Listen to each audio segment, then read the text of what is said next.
Dear people of God, it's wonderful to see you this morning. This is the day of resurrection. ಯೇಸು ಸ್ವಾಮಿಯೇ ಎದ್ದಿರುವಂಥ ದಿನ ಇದು. This is the day where we all rejoice. And one more thing, today is the last Sunday, and it's fantastic because all the 51 weeks we have been in church, you have been listening, you have been online, and this is the 52nd Sunday that we are telecasting this into your homes. Welcome again to the worship of the living God. His name is Jesus.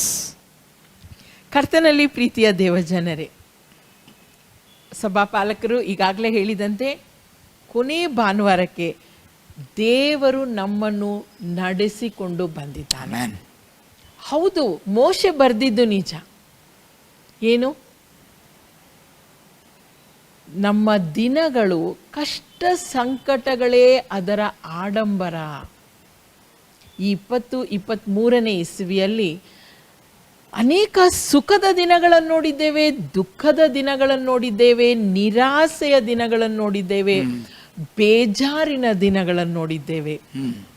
ಆದರೂ ಇದೆಲ್ಲವುಗಳ ನಡುವೆ ದೇವರ ಕೃಪಾಹಸ್ತವು ನಮ್ಮನ್ನು ಪರಿಪಾಲಿಸಿ ಈ ವರ್ಷದ ಕೊನೆ ದಿನಕ್ಕೆ ನಮ್ಮನ್ನು ನಡೆಸಿದೆ ಎನ್ನುವುದರಲ್ಲಿ ಯಾವುದೇ ಉತ್ಪ್ರೇಕ್ಷೆ ಇಲ್ಲ. ನನ್ನ ಪ್ರೀತಿಯ ಸಹೋದರ ಸಹೋದರಿ, ಬನ್ನಿರಿ, ಈ ದಿನದಲ್ಲಿ ನಾವು ಆತನನ್ನು ಹೃದಯ ತುಂಬಿ ಸ್ತುತಿಸೋಣ, ಕೊಂಡಾಡೋಣ, ಆರಾಧಿಸೋಣ ಮತ್ತು ದೇವರ ನಂಬಿಗಸ್ತಿಕೆಗಾಗಿ ನಾವು ಆತನಿಗೆ ಕೃತಜ್ಞತೆ ಹೇಳುತ್ತಾ ಆತನನ್ನು ಘನಪಡಿಸೋಣ.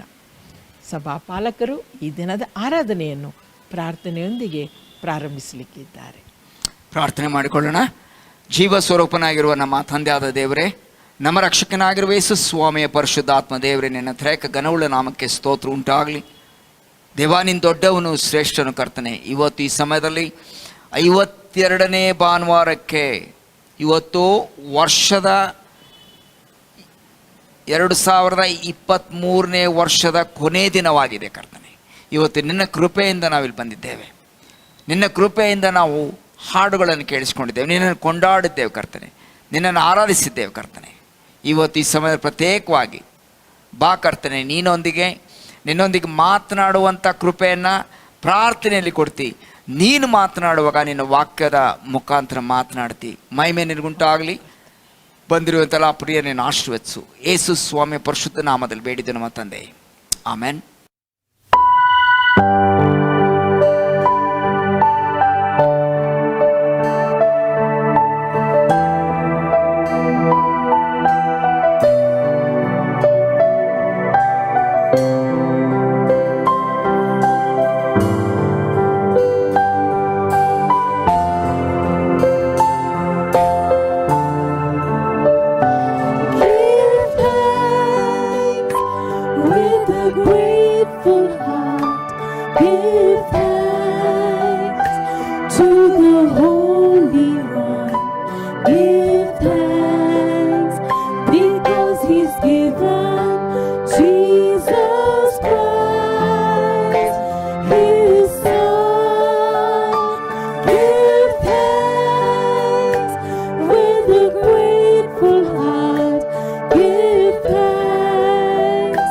To the Holy One, give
ಕಷ್ಟ ಮುತ್ತಾಲು ಕರ್ತನಲ್ಲಿ ತೋರಿ ಬಂದ ಪ್ರೀತಿಯ ಜ್ಞಾಪಿ ಮಾಡಿಕೊಳ್ಳುತ್ತೀರು ಸ್ತೋತ್ರವ. ಕ್ರಿಸ್ತನಲ್ಲಿ ಬಂದ ಭಾಗ್ಯವು ಭಕ್ತನಾದ ನಿನ್ನ ಪಾಲಿಗೂ ಅಷ್ಟಿಷ್ಟೆಂದು ಲೆಕ್ಕ ಮಾಡಲು ನಿನ್ನ ಕೈಗಳಲ್ಲಿಯೂ ಅಸಾಧ್ಯವು.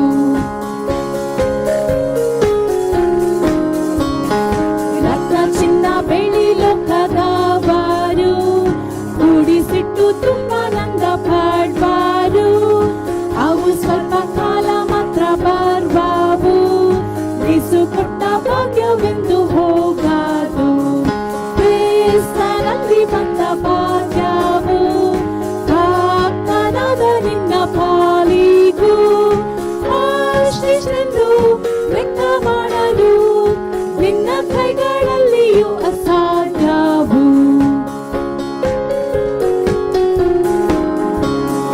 ಯಾವ ಕಷ್ಟದಲ್ಲಿ ನೀನು ಬೇತಾರು, ಲೋಕ ದ್ವೇಷ ಮಾಡಿ ಪೀಡಿಸಿದಾರು, ನಿನ್ನ ಭಾಗ್ಯವೆಂದು ಹೋಗಲಾರದು. ಅದು ಕ್ರಿಸ್ತನಲ್ಲಿ ಭದ್ರವಾಗುವುದು. ಕ್ರಿಸ್ತನಲ್ಲಿ ಬಂದ ಭಾಗ್ಯವು ಭಕ್ತನಾದ ನಿನ್ನ ಪಾಲಿಗೂ ಅಷ್ಟಿಷ್ಟೆಂದು ಲೆಕ್ಕ ಮಾಡಲು ನಿನ್ನ ಕೈಗಳಲ್ಲಿಯೂ ಅಸಾಧ್ಯವು. ಚಿಂತೆ ಭಯ ಬಂದರೇನು ನೀನಾಗೆ, ನನ್ನ ಕೃಪೆ ಸಾಕು ಎಂದು ಯೇಸುವೆ. ರಾತ್ರಿ ಹಗಲಲ್ಲಿ ದೂರ ಹೋಗದೆ ಹತ್ರ ನಿಂತು ಹೇಳುತ್ತಾನೆ ನೀನಾಗೆ. ಕ್ರಿಸ್ತನಲ್ಲಿ ಬಂದ ಭಾಗ್ಯವು ಭಕ್ತನಾದ ನಿನ್ನ ಪಾಲಿಗೂ ಅಷ್ಟಿಷ್ಟೆಂದು ಲೆಕ್ಕ ಮಾಡಲು ನಿನ್ನ ಕೈಗಳಲ್ಲಿಯೂ ಅಸಾಧ್ಯವು.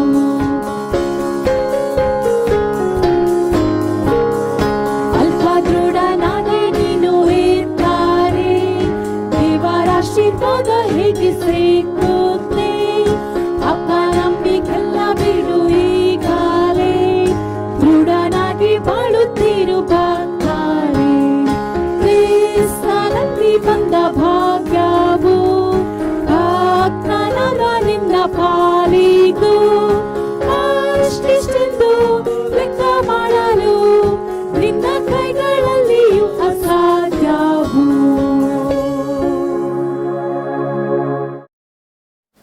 ಕರ್ತನಲ್ಲಿ ಪ್ರೀತಿಯುಳ್ಳ ಸಭಿಕರೇ, ಸಂಭ್ರಮದ ದಿನಗಳನ್ನು ನಾವು ಹಾದು ಹೋಗುತ್ತಿದ್ದೇವೆ.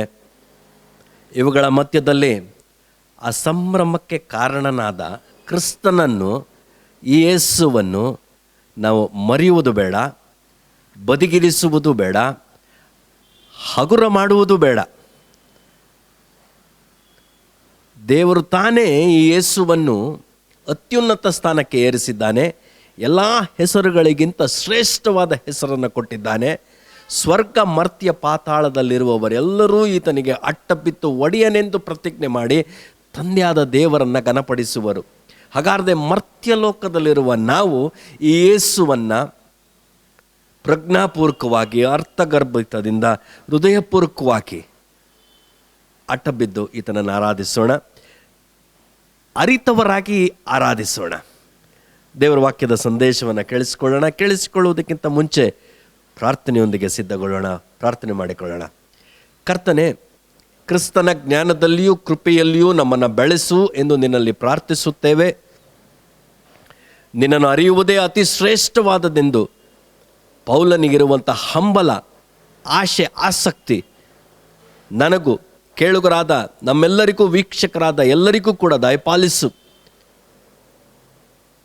ನಾನು ನಂಬಿರುವ ಆತನನ್ನು ಬಲ್ಲೆನು ಎಂಬ ಅನುಭವಕ್ಕೆ ಪ್ರತಿ ಕ್ಷಣವೂ ನಮ್ಮನ್ನು ಮುನ್ನಡೆಸು ಎಂದು ಕೃತಜ್ಞತೆಯೊಂದಿಗೆ ಯೇಸುವಿನ ಹೆಸರಿನಲ್ಲಿ ಪ್ರಾರ್ಥಿಸಿ ಬೇಡಿ ಹೊಂದಿದ್ದೇನೆ ತಂದೆಯೇ, ಆಮೆನ್. ದೇವರ ವಾಕ್ಯದಲ್ಲಿ ದೇವರ ಮನಸ್ಸು ಪ್ರಕಟವಾಗುತ್ತೆ. ದೇವರ ವಾಕ್ಯದಲ್ಲಿ ದೇವರ ಸತ್ಯ ಅಥವಾ ಸತ್ಯ ಪ್ರಕಟವಾಗುತ್ತೆ. ಆ ವಾಕ್ಯಗಳನ್ನು ನಾವು ಕೇಳಿಸಿಕೊಳ್ಳೋಣ. ಮತ್ತೆ ಆತನು ಆ ಜನನದ ಹಿಂದಿರುವಂಥ ಸೂಕ್ಷ್ಮವಾದ ಸತ್ಯಗಳನ್ನು ಕೇಳಿಸಿಕೊಳ್ಳಲು ನಾವು ಸಿದ್ಧರಾಗೋಣ. ಮೊದಲನೇ ಅಂಶ ಏನಂದರೆ, ಯೇಸುವಿನ ಹುಟ್ಟು ಅಂದರೆ ಮನುಷ್ಯನಾಗಿ ಯೇಸು ಹುಟ್ಟಿದ್ದು ನನ್ನ ಹೊಸ ಹುಟ್ಟುವಿಕೆಗೆ ಕಾರಣವಾಯಿತು.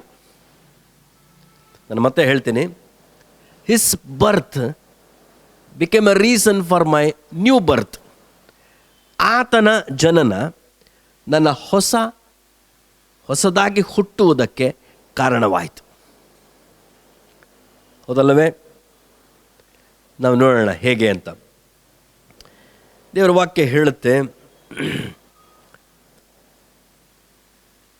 ಲೂಕನ ಸುವಾರ್ತೆ 2ನೇ ಅಧ್ಯಾಯದಲ್ಲಿ ಅದರ 8ನೇ ವಚನದಿಂದ ಓದಿಕೊಂಡು ಬಂದಾಗ, ರಾತ್ರಿಯಲ್ಲಿ ಕುರುಬರು ಕುರಿಗಳನ್ನು ಕಾಯುತ್ತಿರುವಾಗ ಆ ದೂತರು ಪ್ರತ್ಯಕ್ಷವಾಗಿ ಕುರುಬರಿಗೆ ಯಾವ ಸಂದೇಶವನ್ನಿಟ್ಟಿದ್ದಾರೆ ಮತ್ತು ಆ ಸಂದೇಶದಲ್ಲಿರುವ ಅಡಕವಾಗಿರುವ ಸತ್ಯಗಳನ್ನು ಈ ವಾಕ್ಯದಲ್ಲಿ ದಾಖಲಾಗುತ್ತೆ. ಕೇಳಿಸ್ಕೊಳ್ಳೋಣ, ನೋಡೋಣ. ಲೂಕನ ಸುವಾರ್ತೆ 2ನೇ ಅಧ್ಯಾಯ 8ನೇ ವಚನದಿಂದ 11ನೇ ವಚನದವರೆಗೂ ನಾವು ನೋಡೋಣ. ಆ ಸೀಮೆಯಲ್ಲಿ ಕುರುಬರು ಹೊಲದಲ್ಲಿದ್ದುಕೊಂಡು ರಾತ್ರಿಯಲ್ಲಿ ತಮ್ಮ ಕುರಿ ಹಿಂಡನ್ನು ಕಾಯುತ್ತಿರಲಾಗಿ ಕರ್ತನ ದೂತನೊಬ್ಬನು ಬಂದು ಅವರ ಎದುರಿನಲ್ಲಿ ನಿಂತನು. ಕರ್ತನ ಪ್ರಭೆಯು ಅವರ ಸುತ್ತಲೂ ಪ್ರಕಾಶಿಸಿತು. ಅವರು ಬಹಳವಾಗಿ ಹೆದರಿದರು.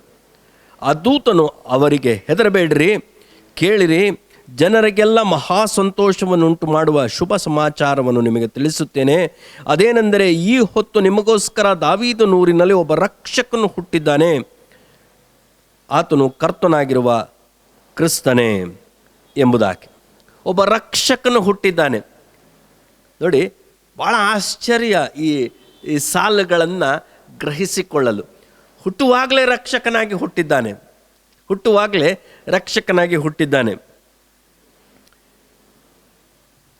ಮರಿಯಳಿಗೆ ಇದೇ ಗಬ್ರಿಯಲ್ ದೂತನು ಪ್ರತ್ಯಕ್ಷನಾಗಿ ಮರಿಯಳೊಂದಿಗೆ ಚರ್ಚಿಸುತ್ತಾ ಇದ್ದಾಗ, ಈ ಕೂಸು ಅಥವಾ ನಿನ್ನಲ್ಲಿ ಕನ್ಯೆಯಾದ ನಿನ್ನಲ್ಲಿ ಹುಟ್ಟುವ ಈ ಶಿಶುವಿನ ಕುರಿತು ದೈವ ಸಂಕಲ್ಪಗಳನ್ನು ಗಬ್ರಿಯಲ್ ದೂತನು ಮುಂತಿಳಿಸುತ್ತಿದ್ದಾನೆ. ಆ ವಚನಗಳನ್ನು ಕೂಡ ನಾವು ಕೇಳಿಸಿಕೊಳ್ಳೋಣ. ಲೂಕನ ಸುವಾರ್ತೆ ಅದರ 1ನೇ ಅಧ್ಯಾಯ 31ನೇ ವಚನದಿಂದ ಕೆಲವಾರು ವಚನಗಳನ್ನು ಓದಿಕೊಳ್ಳೋಣ. ಇಗೋ, ನೀನು ಗರ್ಭಿಣಿಯಾಗಿ ಒಬ್ಬ ಮಗನನ್ನು ಹೆರುವೆ. ಆತನಿಗೆ ಯೇಸುವೆಂದು ಹೆಸರಿಡಬೇಕು. ಆತನು ಮಹಾಪುರುಷನಾಗಿ ಪರಾತ್ಪರನ ಕುಮಾರನೆನಿಸಿಕೊಳ್ಳುವನು. ಇದಲ್ಲದೆ ದೇವರಾಗಿರುವ ಕರ್ತನು ಆತನ ಮೂಲಪಿತನಾದ ದಾವೀದನ ಸಿಂಹಾಸನವನ್ನು ಆತನಿಗೆ ಕೊಡುವನು. ಆತನು ಯಾಕೋಬನ ವಂಶವನ್ನು ಸದಾಕಾಲ ಆಳುವನು. ಆತನ ರಾಜ್ಯಕ್ಕೆ ಅಂತ್ಯವೇ ಇಲ್ಲ ಎಂದು ಹೇಳಿದನು. ಮರಿಯಳು ಆ ದೂತನನ್ನು, ಇದು ಹೇಗಾದೀತು, ನಾನು ಪುರುಷನನ್ನು ಅರಿತವಳಲ್ಲವಲ್ಲ ಎಂದು ಕೇಳಿದ್ದಕ್ಕೆ ದೂತನು, ನಿನ್ನ ಮೇಲೆ ಪವಿತ್ರಾತ್ಮ ಬರುವುದು, ಪರಾತ್ಪರನ ಶಕ್ತಿಯ ನೆರಳು ನಿನ್ನ ಮೇಲೆ ಬೀಳುವುದು. ಆದುದರಿಂದ ಹುಟ್ಟುವ ಆ ಪವಿತ್ರ ಶಿಶು ದೇವರ ಮಗನೆನಿಸಿಕೊಳ್ಳುವುದು ಎಂಬುದಾಗಿ. ಹುಟ್ಟುವ ಆ ಪವಿತ್ರ ಶಿಶು, ಹುಟ್ಟುವಾಗಲೇ ಈತನು ರಕ್ಷಕನು, ಹುಟ್ಟುವಾಗಲೇ ಈತನು ಪವಿತ್ರವಾದಂಥ ಶಿಶು. ಇಂಥ ಒಂದು ಅನನ್ಯ ಗುಣಲಕ್ಷಣ ಯಾವ ಮಾನವನಿಗೂ ಇಲ್ಲ ಅನ್ನುವುದನ್ನು ಸತ್ಯವೇದ ಸಾಬೀತುಪಡಿಸುತ್ತೆ ಅಥವಾ ರುಜುವಾತುಪಡಿಸುತ್ತಿದ್ದೆಂದರೆ ತಪ್ಪಾಗಲಾರದು. ಯಾಕೆ? ಕೀರ್ತನೆಗಳ ಗ್ರಂಥ 51ನೇ ಅಧ್ಯಾಯ, ನಾನು ಅನ್ನಿಸ್ತೀನಿ 51ನೇ ಅಧ್ಯಾಯ, ಅದು ದಾವೀದನು ತಾನೆಸಗಿದ ಪಾಪಕ್ಕೆ ಪಶ್ಚಾತ್ತಾಪದ ಸಾಲುಗಳನ್ನು ದಾಖಲೆ ಮಾಡಿರುವಂಥ ಅಧ್ಯಾಯವೆಂದೇ ನಮ್ಮ ಮಧ್ಯದಲ್ಲಿ ಪ್ರಚಲಿತವಾಗಿರುವಂಥ ಒಂದು ವಿಚಾರ. 51ನೇ ಅಧ್ಯಾಯ. ಆ 51ನೇ ಅಧ್ಯಾಯದಲ್ಲಿ 5ನೇ ಮತ್ತು 6ನೇ ವಚನ ಅಥವಾ 5ನೇ ವಚನ ಹೀಗೆ ಹೇಳ್ತದೆ, ಹುಟ್ಟಿದಂದಿನಿಂದ ನಾನು ಪಾಪಿಯೇ, ಮಾತೃ ಗರ್ಭವನ್ನು ಹೊಂದಿದ ದಿನದಿಂದ ದ್ರೋಹಿಯೇ ಎಂಬುದಾಗಿ. ಹುಟ್ಟಿದಂದಿನಿಂದ ಪಾಪಿಯೇ. ಪ್ರತಿ ಮಾನವನು ಹುಟ್ಟುವಾಗಲೇ ಪಾಪಿ, ಹುಟ್ಟಿದಂದಿನಿಂದ ಪಾಪಿ, ಮಾತೃಗರ್ಭ ಪುರುಷ ಸಂಪರ್ಕದಿಂದ ಮಾತೃಗರ್ಭ ಧಾರಣೆ ಆದಾಗನಿಂದಲೇ ಪಾಪಿ. ಯಾಕಂದರೆ ತಂದೆ ತಾಯಿಗಳು ಕೂಡ ನಮ್ಮನ್ನು ಹೆತ್ತಿರಬಹುದು, ಆದರೆ ಆ ಪಾಪವಿದೆ.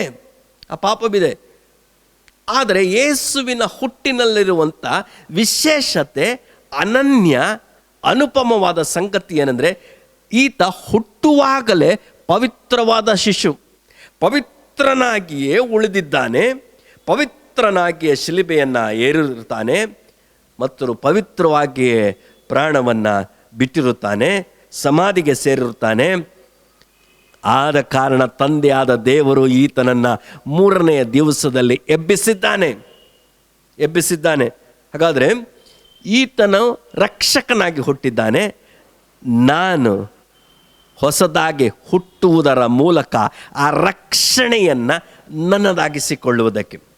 ಪ್ರಿಯ ಸಹೋದರ ಸಹೋದರಿಯರೇ, ನೀವು ಕೇಳಿಸ್ಕೊಳ್ತಿದ್ದೀರಿ, ಒಂದು ಮಗು ಹುಟ್ಟಬೇಕಾದ್ರೆ, ತಾಯಿ ಆ ಮಗುವನ್ನು ಹೆರಬೇಕಾದ್ರೆ ಒಂದು ಸಾಮಾನ್ಯ ಸಂಗತಿಯನ್ನು ಆಕೆ ಹಾದೋಗ್ತಾಳೆ. ಹೆರುವಾಗ ಏನು, ರಕ್ತ ನೀರು ಹೊರಗಡೆ ಬರುತ್ತೆ, ಆಕೆಯಿಂದ ರಕ್ತ ನೀರು ಹೊರಗಡೆ ಬರುತ್ತೆ. ಹೌದಲ್ವೇ ತಾಯಂದಿರೇ? ನೀವು ಕೇಳಿಸ್ಕೊಳ್ತಾ ಇದ್ದಾರೆ, ಇದಕ್ಕೆ ನೀವು ಹೌದೆನ್ನುತ್ತೀರಿ. ಹೌದು, ದಟ್ ಈಸ್ ವಿಜ್ಞಾನ, ದೇಹದಲ್ಲಿ ಆಗುವಂಥ ಪ್ರಕ್ರಿಯೆ, ಅದು ಪ್ರಕ್ರಿಯೆ, ಹೌದಲ್ಲವೇ? ಹಾಗಾದರೆ ಹಿಸ್ ಬರ್ತ್, ಆತನ ಜನನ, ರೀಸನ್ ಫಾರ್ ಮೈ ನ್ಯೂ ಬರ್ತ್, ನನ್ನ ಹೊಸದಾಗಿ ಹುಟ್ಟುವುದಕ್ಕೆ ಕಾರಣವಾಯಿತು. ಹೇಗೆ ನೋಡೋಣ, ನೋಡ್ರಿ. ಯೋಹಾನ್ ಸುವಾರ್ತೆ 19ನೇ ಅಧ್ಯಾಯ ಅದರ 34ನೇ ವಚನ. ಯೇಸು ಸ್ವಾಮಿ ಶಿಲುಬೆ ಮೇಲಿದ್ದಾರೆ. ಶಿಲುಬೆ ಮೇಲಿದ್ದು 6 ತಾಸುಗಳು ಕಳೆದಿದ್ದಾರೆ. ತಾಸು ಕಳೆದ ಮೇಲೆ ಮಹಾಶಬ್ದದಿಂದ ಎಲ್ಲ ತೀರಿತು ಎಂದು ಹೇಳುತ್ತಾ, ತಂದೆಯ ನನ್ನ ಆತ್ಮವನ್ನು ಒಪ್ಪಿಸಿಕೊಡುತ್ತೇನೆ ಎಂದು ಕೂಗಿದ್ದಾರೆ. ಆವಾಗ ನಡೆಯುವಂಥ ಒಂದು ಸಂಭವಗಳನ್ನು ಲೂಕನ ಸುವಾರ್ತೆ 19ನೇ ಅಧ್ಯಾಯದ 31, 32, 33, 34ನೇ ವಚನವನ್ನು ನೋಡೋಣ. ನಾವು ಆ ಹೆರಿಗೆಯ ಸಂದರ್ಭದಲ್ಲಾದ ರಕ್ತ ನೀರು ಹರಿಯುವಿಕೆಯ ಕುರಿತು ಮಾತನಾಡ್ತಾ ಇದ್ದೇವೆ. ದೇವರ ವಾಕ್ಯ ಹೀಗೆ ಹೇಳಿದೆ, ಆ ಹೊತ್ತು ಸೌರಣೆಯ ದಿವಸವಾಗಿದ್ದರಿಂದ ಯೆಹೂದ್ಯರು ಸಬ್ಬತ್ ದಿನಗಳಲ್ಲಿ ಶವಗಳು ಶಿಲುಬೆ ಮೇಲೆ ಇರಬಾರದೆಂದು ಪಿಲಾತನನು ಅವರ ಕಾಲುಗಳನ್ನು ಮುರಿಸಿ ಅವರನ್ನು ತೆಗೆಸಿ ಹಾಕಬೇಕೆಂಬುದಾಗಿ ಕೇಳಿಕೊಂಡನು. ಯಾಕಂದರೆ ಆ ಸಬ್ಬತ್ ದಿನವು ಬಹು ವಿಶೇಷವಾದದ್ದು. ಆದುದರಿಂದ ಸಿಪಾಯಿಗಳು ಬಂದು ಮೊದಲನೆಯವನ ಕಾಲುಗಳನ್ನು ಅವನ ಜೊತೆಯಲ್ಲಿ ಶಿಲುಬೆಗೆ ಹಾಕಿಸಿಕೊಂಡಿದ್ದ ಮತ್ತೊಬ್ಬನ ಕಾಲುಗಳನ್ನು ಮುರಿದರು. ಸೂಕ್ಷ್ಮ ಗಮನಿಸಿ 33ನೇ ವಚನ. ಆದರೆ ಯೇಸುವಿನ ಬಳಿಗೆ ಬಂದಾಗ ಆತನು ಆಗಲೇ ಸತ್ತಿರುವುದನ್ನು ಅವರು ಕಂಡು ಆತನ ಕಾಲುಗಳನ್ನು ಮುರಿಯಲಿಲ್ಲ. ಆದರೂ ಸಿಪಾಯಿಗಳಲ್ಲಿ ಒಬ್ಬನು ಈಟಿಯಿಂದ ಆತನ ಪಕ್ಕೆಯನ್ನು ತಿವಿದನು. ತಿವಿದ ಕೂಡಲೇ ರಕ್ತವು ನೀರು ಹೊರಟಿತು. ನನ್ನ ಪ್ರಿಯ ಸಹೋದರ ಸಹೋದರಿಯರೇ, ಈ ಸಭೆ ಯೇಸು ಸ್ವಾಮಿಯ ರಕ್ತದಿಂದಲೇ ಹುಟ್ಟಿರುವಂಥದ್ದು, ಸಂಪಾದನೆಗೊಂಡಿರುವಂಥದ್ದು. ಅದು ಸತ್ಯ. ನಾನು ನೀನು ಆತನ ರಕ್ತದಲ್ಲಿ ಕ್ರಯಕ್ಕೆ ಕೊಳ್ಳಲ್ಪಟ್ಟವರು, ಯೇಸುವಿನ ರಕ್ತದಲ್ಲಿ ಕ್ರಯಕ್ಕೆ ಕೊಳ್ಳಲ್ಪಟ್ಟವರು. ಹೊಸ ಹುಟ್ಟುವಿಕೆಗೆ ಬೇಕೇ ಬೇಕಾಗಿರುವಂಥ ಸತ್ಯವಿದು. ಮಾತ್ರವಲ್ಲದೆ ಒಂದು ವಿಶೇಷ ಏನು ಅಂದರೆ, ಇದೇ ಯೋಹಾನ್ ಸುವಾರ್ತೆ 3ನೇ ಅಧ್ಯಾಯದಲ್ಲಿ ಒಂದು ಮಾತಿದೆ. ನಿಕೋದೇಮನೊಟ್ಟಿಗೆ ಆ ಮಧ್ಯರಾತ್ರಿಯಲ್ಲಿ ಈ ಯೇಸು ಸಂಭಾಷಿಸುತ್ತಿದ್ದಾರೆ. ಸಂಭಾಷಿಸುವಾಗ ಒಂದು ಮಾತು ಹೀಗಿದೆ, 3ನೇ ಅಧ್ಯಾಯದ 3ನೇ ವಚನ, 3ನೇ ಅಧ್ಯಾಯದ 5ನೇ ವಚನ. ದೇವರ ವಾಕ್ಯವನ್ನು ಕೇಳಿಸ್ಕೊಳ್ಳೋಣ. ನಾನು ನಿನಗೆ ನಿಜ ನಿಜವಾಗಿ ಹೇಳ್ತೇನೆ, ಒಬ್ಬನು ಹೊಸದಾಗಿ ಹುಟ್ಟದಿದ್ದರೆ, ನನ್ನ ಪ್ರಿಯ ಸಹೋದರ ಸಹೋದರಿಯರೇ, ಒಬ್ಬನು ಹೊಸದಾಗಿ ಹುಟ್ಟದಿದ್ದರೆ ಅವನು ದೇವರ ರಾಜ್ಯವನ್ನು ಕಾಣಲಾರನು. 5ನೇ ವಚನ ನೋಡ್ರಿ. ನಾನು ನಿನಗೆ ನಿಜವಾಗಿ ಹೇಳುತ್ತೇನೆ, ಒಬ್ಬನು ನೀರಿನಿಂದಲೂ ಆತ್ಮನಿಂದಲೂ ಹುಟ್ಟದಿದ್ದರೆ ದೇವರ ರಾಜ್ಯಕ್ಕೆ ಸೇರಲಾರನು. ದೇವರ ರಾಜ್ಯಕ್ಕೆ ಹೊಸದಾಗಿ ಹುಟ್ಟದಿದ್ದರೆ ದೇವರ ರಾಜ್ಯವನ್ನು ಕಾಣಲಾರನು, ದೇವರ ರಾಜ್ಯಕ್ಕೆ ಸೇರಲಾರನು. ಹಾಗಾದರೆ ಈ ಹೊಸದಾಗಿ ಹುಟ್ಟುವುದಕ್ಕೆ ಕಾರಣಕರ್ತನು ಯಾರು? ಈ ಯೇಸು ಸ್ವಾಮಿಯೇ ಹೊಸದಾಗಿ ನಾನು ನೀನು ಹುಟ್ಟುವುದಕ್ಕೆ ಕಾರಣಕರ್ತನಾಗಿದ್ದಾನೆ. ನನ್ನ ಪ್ರಿಯ ಸಹೋದರ ಸಹೋದರಿ, ಹಾಗಾದರೆ ಆತನ ಜನನ ರಕ್ಷಕನಾಗಿ, ಪವಿತ್ರ ಶಿಶುವಾಗಿ, ನಾವಾದರೋ ಹುಟ್ಟಿ ತಂದಿನಿಂದಲೇ ಪಾಪಿಗಳು, ಮಾತೃಗರ್ಭ ಧರಿಸಿ ತಂದಿನಿಂದಲೇ ದ್ರೋಹಿಗಳು. ನಾವು ಹೊಸದಾಗಿ ಹುಟ್ಟಬೇಕು. ಹುಟ್ಟದಿದ್ದರೆ ದೇವರ ರಾಜ್ಯವನ್ನು ಕಾಣಲಾರೆವು. ಹುಟ್ಟದಿದ್ದರೆ ಹೊಸದಾಗಿ ದೇವರ ರಾಜ್ಯವನ್ನು ಸೇರಲಾರೆವು. ಹಾಗಾದರೆ ನಾವು ಹೇಗೆ ಹುಟ್ಟಿದ್ದೇವೆ? ಪೇತ್ರನು ತನ್ನ ಪತ್ರಿಕೆಯಲ್ಲಿ ಅದ್ಭುತವಾಗಿ ಈ ವಿಷಯಗಳನ್ನು ಬರೆದಿದ್ದಾನೆ. ಪೇತ್ರನ ಪತ್ರ, ಈ ಮಾತನ್ನು ನಾವು ಗಮನಿಸೋಣ. ಪೇತ್ರನ ಪತ್ರ, ಆ ದೇವರ ವಾಕ್ಯ 1ನೇ ಪೇತ್ರನು ಬರೆದ ಮೊದಲನೇ ಪತ್ರ, 1ನೇ ಅಧ್ಯಾಯ 23ನೇ ವಚನದಿಂದ ಓದ್ತೀನಿ, ಕೇಳಿಸ್ಕೊಳ್ಳೋಣ. 25ನೇ ವಚನದವರೆಗೂ. ನೀವು ಪುನರ್ಜನ್ಮವನ್ನು ಹೊಂದಿದವರಾಗಿದ್ದೀರಲ್ಲ, ಅಂದರೆ ನೀವು ಹೊಸದಾಗಿ ಹುಟ್ಟಿದ್ದೀರಲ್ಲ. ಆ ಜನ್ಮವು ಅಥವಾ ಆ ಹುಟ್ಟು ನಾಶವಾಗುವ ಬೀಜದಿಂದ ಉಂಟಾದದಲ್ಲ, ನಾಶವಾಗದ ಬೀಜದಿಂದಲೇ ಉಂಟಾದದ್ದು. ಅಂದರೆ ಥ್ರೂ ವರ್ಡ್, ಅದು ಶಾಶ್ವತವಾಗಿರುವಂಥ ವಾಕ್ಯ. ಯೋಹಾನ ಏನು ಹೇಳ್ತಾನೆ ಯೇಸುವಿನ ಕುರಿತು ತನ್ನ 1ನೇ ಅಧ್ಯಾಯದ 1ನೇ ವಚನದಲ್ಲಿ ಮತ್ತು 14ನೇ ವಚನದಲ್ಲಿ? ಆದಿಯಲ್ಲಿ ವಾಕ್ಯವಿತ್ತು, ಆ ವಾಕ್ಯವು ದೇವರ ಬಳಿ ಇತ್ತು, ಆ ವಾಕ್ಯವು ದೇವರವಾಯಿತು. 4ನೇ ವಚನಕ್ಕೆ ಬರುವಾಗ ಆ ವಾಕ್ಯವು ನರಾವತಾರವೆತ್ತಿ ನಮ್ಮ ಮಧ್ಯದಲ್ಲಿ ವಾಸ ಮಾಡಿತಾನೆ ಎಂಬುದಾಗಿ. ಆ ನಾಶವಾಗದ ಬೀಜ ಅದು ವಾಕ್ಯ. ಆ ವಾಕ್ಯದಿಂದಲೇ ನಾನು ನೀನು ಹೊಸದಾಗಿ ಹುಟ್ಟಿರುವುದು. ಆ ವಾಕ್ಯವೇ ಯೇಸು ಕ್ರಿಸ್ತನು. He came in the form of flesh. ನರಾವತಾರವೆತ್ತಿ ನಮ್ಮ ಮಧ್ಯದಲ್ಲಿ ಬಂದನು. ನಾನು ನೀನು ಹೊಸದಾಗಿ ಹುಟ್ಟಿ ದೇವರ ರಾಜ್ಯ ಕಾಣುವಂತೆ ಸೇರುವಂತೆ ಸಾಧ್ಯವಾಯಿತು. ಅದಕ್ಕೆ ಒಂದು ಬಹಳ ಚಿರಪರಿಚಿತವಾದಂಥ ಹೇಳಿಕೆ ಇದೆ. ಒಬ್ಬ ಮನುಷ್ಯನು ಒಂದೇ ಸಾರಿ ಹುಟ್ಟಿದರೆ, ಅಥವಾ ಶಾರೀರಿಕವಾಗಿ ಬಯೋಲಾಜಿಕಲಿ ತಂದೆ ತಾಯಿಗಳ ಮೂಲಕ ಒಂದು ಸಾರಿ ಹುಟ್ಟಿದ್ದೇ ಹಾಕಿದರೆ, ಅವನು 2 ಸಾರಿ ಸಾಯ್ತಾನೆ.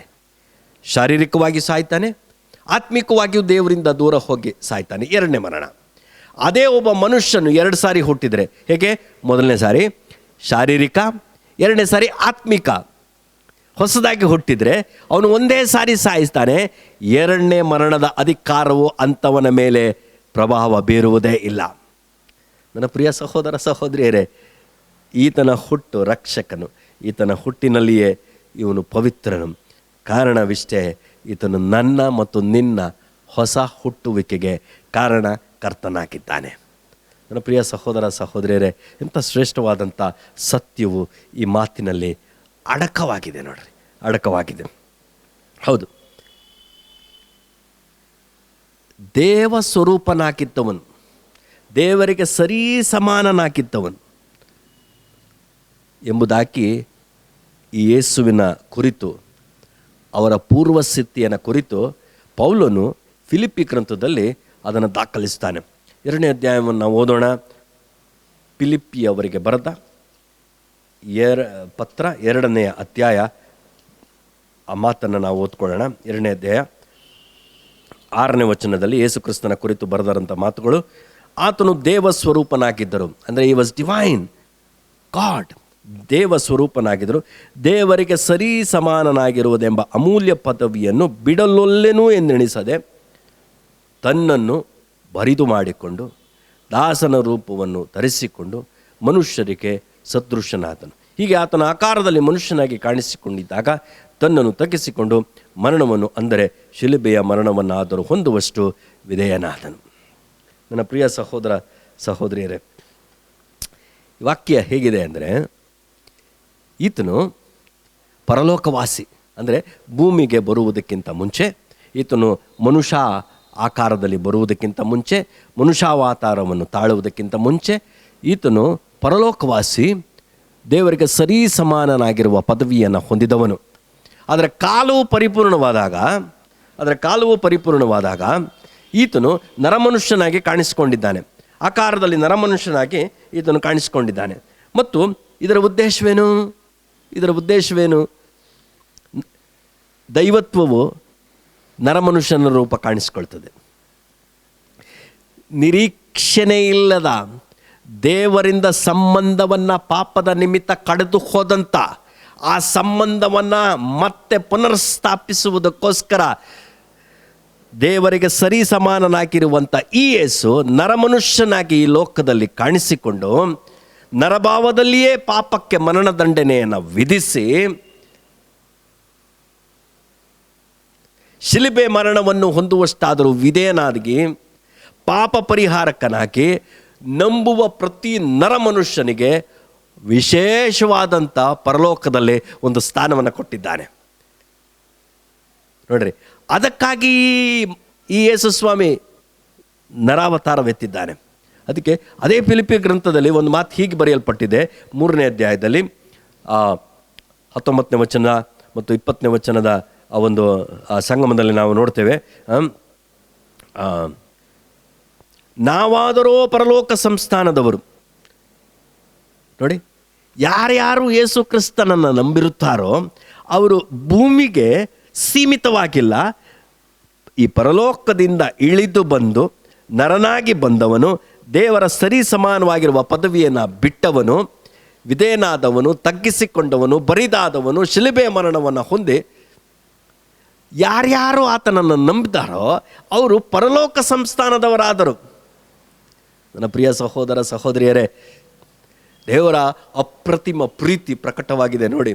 ದೇವರು ತನ್ನ ಪರಲೋಕವನ್ನು ತೆರೆದು ತನ್ನ ಮಗನನ್ನು ಭೂಲೋಕಕ್ಕೆ ಕೊಟ್ಟಿದ್ದಾನೆ. ಈ ಮಗನು ಭೂಲೋಕದಲ್ಲಿ ನರಮನುಷ್ಯರ ಪಾಪ ಪರಲೋಕವಾಸಿಗಳನ್ನಾಗಿ ಮಾಡುವುದು ಅಸಾಧ್ಯ, ಅಥವಾ ದೇವರ ವಾಸಿಗಳನ್ನಾಗಿ ಅಥವಾ ದೇವರ ಸಾಮೀಪ್ಯಕ್ಕೆ ಸೇರುವುದು ಅಸಾಧ್ಯ. ಅಂಥವರಿಗಾಗಿ, ಅಂಥವರ ಬದಲಿಗಾಗಿ ಪ್ರಾಯಶ್ಚಿತ್ತ ಯಜ್ಞವಾಗಿ ತನ್ನನ್ನು ಸಮರ್ಪಣೆ ಮಾಡುವುದರ ಮೂಲಕ ಯಾವ್ಯಾವ ಮನುಷ್ಯನು ನಂಬುತ್ತಾನೋ ಅವನನ್ನು ಪರಲೋಕವಾಸಿಯನ್ನಾಗಿ ಮಾಡಿದ್ದಾನೆ. ಪರಲೋಕವಾಸಿ ಭೂಲೋಕವಾಸಿಯಾದ, ಈ ಭೂಲೋಕದವರನ್ನು ಪರಲೋಕವಾಸಿಯನ್ನಾಗಿ ಮಾಡಿದ. ಪ್ರಿಯ ಸಹೋದರ ಸಹೋದರಿಯರೇ, ಎಂಥ ಅತ್ಯಂತ ಅದ್ಭುತವಾದಂಥ ಸತ್ಯ ಅಡಗಿದೆ ನೋಡಿ. ಮೂರನೇ ವಿಚಾರ, ಹಿ became A son of god. ಅವನು ದೇವಕುಮಾರನಾದ. ಲೂಕನ ಸುವಾರ್ತೆ 1ನೇ ಅಧ್ಯಾಯದ 35ನೇ ವಚನ ಈ ಮಾತನ್ನು ತಿಳಿಯಪಡಿಸ್ತದೆ. 1ನೇ ಅಧ್ಯಾಯದ 35ನೇ ವಚನ. ಆ ಮಾತು ಹೀಗಿದೆ: ನಿನ್ನ ಮೇಲೆ ಪವಿತ್ರಾತ್ಮ ಬರುವುದು, ಪರಾತ್ಪರನ ಶಕ್ತಿಯ ನೆರಳು ನಿನ್ನ ಮೇಲೆ ಬೀಳುವುದು, ಆದ್ದರಿಂದ ಹುಟ್ಟುವ ಆ ಪವಿತ್ರ ಶಿಶು ದೇವರ ಮಗನೆನಿಸಿಕೊಳ್ಳುವುದು. He became a son of God in his human form. ಮನುಷ್ಯನ ಆಕಾರದಲ್ಲಿ ಇದನ್ನು ದೇವರ ಮಗನು. ಹಾಗಾದರೆ ಅದರ ಉದ್ದೇಶವೇನು? ಮನುಷ್ಯರಿಗಿರುವಂಥ ಉದ್ದೇಶವೇನು? ಈ ಸತ್ಯಾಂಶದಲ್ಲಿ ಗಲಾತ್ಯ ಪತ್ರ 4ನೇ ಅಧ್ಯಾಯದ 4ನೇ ಮಾತುಗಳನ್ನು ನಾವು ಓದೋಣ. 4ನೇ ಅಧ್ಯಾಯದ 4ನೇ ವಚನದಿಂದ 6ನೇ ವಚನದವರೆಗೂ ನೋಡೋಣ. ಆದರೆ ಕಾಲವು ಪರಿಪೂರ್ಣವಾದಾಗ ದೇವರು ತನ್ನ ಮಗನನ್ನು ಕಳಿಸಿಕೊಟ್ಟನು. ಧರ್ಮಶಾಸ್ತ್ರಾಧೀನರಾದವರನ್ನು ವಿಮೋಚಿಸಬೇಕೆಂತಲೂ ಪುತ್ರರ ಪದವಿಯನ್ನು ನಮಗೆ ದೊರಕಿಸಬೇಕೆಂತಲೂ ಆತನು ಸ್ತ್ರೀಯಲ್ಲಿ ಹುಟ್ಟಿದವನಾಗಿಯೂ ಧರ್ಮಶಾಸ್ತ್ರಾಧೀನನಾಗಿಯೂ ಬಂದನು. ನೀವು ಪುತ್ರರಾಗಿರುವುದರಿಂದ ದೇವರು ಅಪ್ಪ ತಂದೆ ಎಂದು ಕೂಗುವ ತನ್ನ ಮಗನ ಆತ್ಮನನ್ನು ನಮ್ಮ ಹೃದಯಗಳಲ್ಲಿ ಕಳಿಸಿಕೊಟ್ಟನು. ಹೀಗಿರುವಲ್ಲಿ ಇನ್ನು ನೀನು ದಾಸನಲ್ಲ, ಮಗನಾಗಿದ್ದೆ. ಮಗನಂದ ಮೇಲೆ ದೇವರ ಮೂಲಕ ಬಾಧ್ಯನೂ ಆಗಿದೆ. ಸೊ ಈ ಯೇಸು ದೇವರ ಮಗನಾಗ್ತಾನೆ. ನಾವು ವಿಮೋಚಿಸಲ್ಪಟ್ಟವರಾದ ನಾವು ಮತ್ತು ಪುತ್ರರೆಂದು ನಮ್ಮನ್ನು ಸ್ವೀಕರಿಸಿರುವ ಮೂಲಕ, ಅಂದರೆ ಯಾರ್ಯಾರು ಆತನ ಹೆಸರಿನಲ್ಲಿ ನಂಬಿಕೆ ಇಡ್ತಾರೋ ಅವರಿಗೆ ದೇವರ ಮಕ್ಕಳಾಗುವ ಹೆಸರನ್ನು ಕೊಟ್ಟನು, ಅಧಿಕಾರವನ್ನು ಕೊಟ್ಟನು. ಅದನ್ನೇ ಯೋಹಾನ್ ಸುವಾರ್ತೆ 11ನೇ ಅಧ್ಯಾಯದ 12ನೇ ವಚನ ಹೇಳೋದು. ಈಗ ದೇವರ ಮಕ್ಕಳು ಅಪ್ಪ ತಂದೆ ಎಂದು ದೇವರನ್ನು ಕೂಗುವ ಮಗನಾತ್ಮನನ್ನು ಕಳಿಸಿಕೊಳ್ಳುವುದರ ಮೂಲಕ ನಾನು ನೀನು ದೇವರಿಗೆ ಮಗನು ಮಗಳಾಗಿದ್ದೇವೆ. ಯಾವ ಕಾರಣದಿಂದ? ಈ ಯೇಸು ಈ ಲೋಕದಲ್ಲಿ ನರಮನುಷ್ಯನಾಗಿ ಹುಟ್ಟಿ ದೇವರ ಮಗನೆನ್ನಿಸಿಕೊಂಡಿರುವ ಕಾರಣದಿಂದ ನಾನು ನೀನು ಇವತ್ತು ದೇವರ ಮಗನಾಗುವುದಕ್ಕೆ ಕಾರಣವಾಯಿತು. ನನ್ನ ಪ್ರಿಯ ಸಭಿಕರೇ, ಈ 3 ಸಂಗತಿಗಳನ್ನು ನಿಮ್ಮ ನೆನಪಿನಲ್ಲಿ ಇಟ್ಕೊಳ್ಳಿ. ಆತನ ಹುಟ್ಟು ನನ್ನ ಹುಟ್ಟುವುದಕ್ಕೆ, ನಾನು ಹೊಸದಾಗಿ ಹುಟ್ಟುವುದಕ್ಕೆ ಕಾರಣವಾಯಿತು. ಆತನ ಹುಟ್ಟು ನನ್ನ ಹೊಸದಾಗಿ ಹುಟ್ಟುವುದಕ್ಕೆ ಕಾರಣವಾಯಿತು. ಆತನು ಪರಲೋಕವಾಸಿ, ಪರಲೋಕವನ್ನು ಬಿಟ್ಟ. ನೋಡಿ, ಪರಲೋಕವನ್ನು ಬಿಟ್ಟ, ಭೂಮಿಗೆ ಬಂದ, ಭೂವಾಸಿಗಳನ್ನು ಪರಲೋಕವಾಸಿಗಳನ್ನಾಗಿ ಮಾಡುವುದಕ್ಕೆ. 2ನೇ ಸಂಗತಿ, ಮೂರನೇದು, ದೇವರ ಮಗನಾದ ನಮ್ಮನ್ನು ನಿಮ್ಮನ್ನು ದೇವರ ಮಗನು ಮಗಳನ್ನಾಕಿ ಮಾಡಿದ. ಆತನ ಜನನದಲ್ಲಿರುವಂಥ ಸೂಕ್ಷ್ಮ ಸತ್ಯ, ಆಳವಾದಂಥ ಸತ್ಯ. ಈ ಸಂದೇಶವನ್ನು ಕರ್ತನ ಆಶೀರ್ವದಿಸಿಕೊಡಲಿ. ಇಂದಿನಿಂದ ನಾವು ಯಾರು ನಮ್ಮನ್ನು ಕುರಿತು ಹಗುರವಾಗಿ ಭಾವಿಸಿಕೊಳ್ಳುವುದು ಬೇಡ. ಅಥವಾ there is no identity crisis. ನಿಮಗೆ ಅಯ್ಯೋ ನಮಗೆ ಗುರ್ತಿಲ್ಲಪ್ಪ, ನಮ್ಮನ್ನು ಯಾರೂ ಗುರುತಿಸುವುದಿಲ್ಲ ಅನ್ನುವ ಕೀಳರಿಮೆ ಅವಶ್ಯವೇ ಇಲ್ಲ. ನಾನು ನೀನು ದೇವರ ಮಗನು ಮಗಳು, ನಾನು ನೀನು ಪರಲೋಕವಾಸಿ, ನಾನು ಹೊಸದಾಗಿ ಹುಟ್ಟುವುದರ ಮೂಲಕ ದೇವರ ರಾಜ್ಯಕ್ಕೆ ಸೇರಿದವನು ಎಂಬ ನಿಶ್ಚಯದಿಂದ ನಮ್ಮ ಲೋಕಯಾತ್ರೆಯನ್ನು ಆತನಿಗೆ ಸಾಕ್ಷಿಗಳಾಕಿ ಆತನ ಸಾರೂಪ್ಯಕ್ಕೆ ಸಾಗುತ್ತಾ, ಪರಲೋಕದಲ್ಲಿಯೂ ಭೂಲೋಕದಲ್ಲಿಯೂ ಆತನಿಗೆ ಅಧಿಕಾರ ಕೊಡಲ್ಪಟ್ಟದೆ. ಆ ಪರಲೋಕ ಸ್ವಭಾವದವರಾಕಿ ಈ ಭೂಮಿಯ ಮೇಲೆ ಆತನನ್ನು ಸಾಕ್ಷೀಕರಿಸೋಣ. ಪರಲೋಕದವುಗಳ ಮೇಲೆ ಮನಸ್ಸಿಡೋಣ. ಕರ್ತನ ಈ ಮಾತುಗಳಿಂದ ನಮ್ಮನ್ನು ಆಶೀರ್ವದಿಸಲಿ, ನಮ್ಮನ್ನು ಉತ್ತೇಜಿಸಲಿ, ನಮ್ಮನ್ನು ಬಲಗೊಳಿಸಲಿ, ಹುರುಪುಗೊಳಿಸಲಿ. ಕರ್ತನಾಮಕ್ಕೆ ಮಹಿಮೆ ಉಂಟಾಗಲಿ. ಆಮೇನ್. ಪ್ರಾರ್ಥನೆ ಮಾಡೋಣ. ಪ್ರೀತಿಯುಳ್ಳ ತಂದೆ ಆದ ದೇವರೇ, ನಿನ್ನ ಮಗನ ಹುಟ್ಟುವಿಕೆಯಲ್ಲಿ ನಮ್ಮ ಪರಿವರ್ತಿತ ಜೀವಿತಗಳ ಸ್ವರೂಪಗಳನ್ನು ನಾವು ಕಂಡಿದ್ದೇವೆ. ಈ ಎಲ್ಲ ಸತ್ಯಾರ್ಥಗಳಿಗೋಸ್ಕರ ನಿನ್ನ ನಾಮಕ್ಕೆ ಸ್ತೋತ್ರ.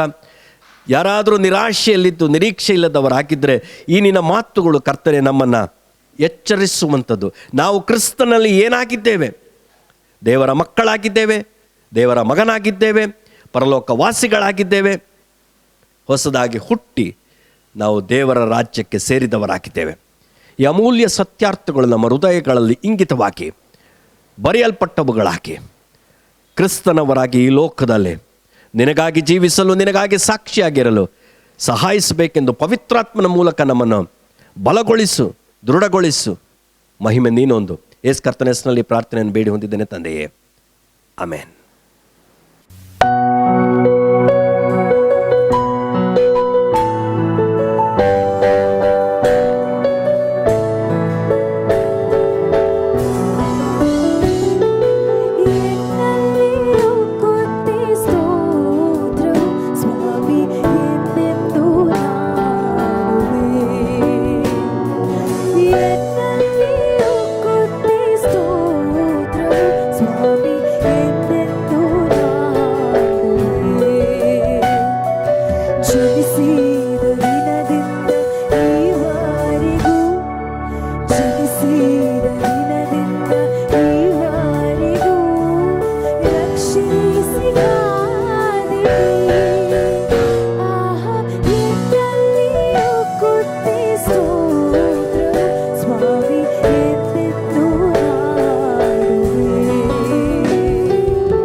ಜಲ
ಕರ್ತನಲ್ಲಿ ಪ್ರೀತಿಯ ದೇವಜನರೇ,